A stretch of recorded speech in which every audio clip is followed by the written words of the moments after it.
Target 12 investigators are tracking the latest developments with the embattled superintendent of Providence schools. The commissioner of the Rhode Island Department of Education is now asking for the resignation of Superintendent Harrison Peters, who has been under scrutiny after one of his top hires was charged with misdemeanor assault, accused of forcibly rubbing a juvenile's foot.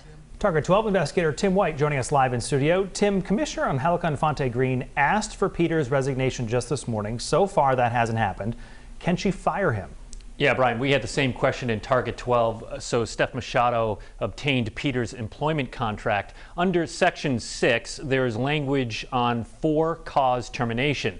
Now, there are 8 options that allows for the state to part ways with Peters. Most do not apply in this case, like being convicted of a crime. But the commissioner can terminate Peters for what's written as willful misconduct or gross negligence that will have an adverse impact on the school department. And importantly, Brian and Kim, the contract says that is the sole judgment of the commissioner. So pretty broad language there. We'll see what happens.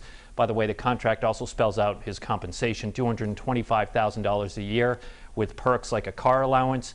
He has a 3-year deal that lasts through February 2023. And Peters was just hired last year, right after the state took over the Providence schools. I actually covered his introduction to the public, which feels like a lifetime ago, but It was in January of 2020. So whatever ends up happening, it's yet another bump in the road for the troubled district. Oh, Kim, it feels like it has been a revolving door of leaders at the district. Looking at the last 15 years, there have been 8 superintendents, including interim, for the city of Providence. That averages to less than 2 years per superintendent.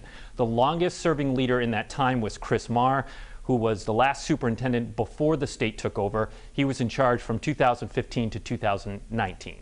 Tim, superintendents are highly compensated, as you also just told us, but the information you just highlighted, it shows they don't have really great job security in these positions. Brian, I have 2 words for you: December debacle. Many of your viewers will remember the 2007 snowstorm that crippled the city. The superintendent of schools at the time, Donnie Evans, decided not to cancel school that day.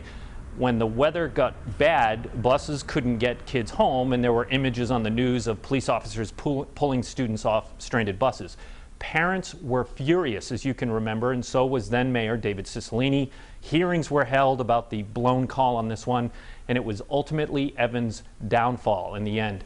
I, for one, do not envy superintendents when Tony Petracca says there is a snowstorm on the way. That is for sure. I think the lesson here is just always listen to Tony Petracca. Always listen to Tony. All right, Target 12 investigator Tim White, thank you. My pleasure.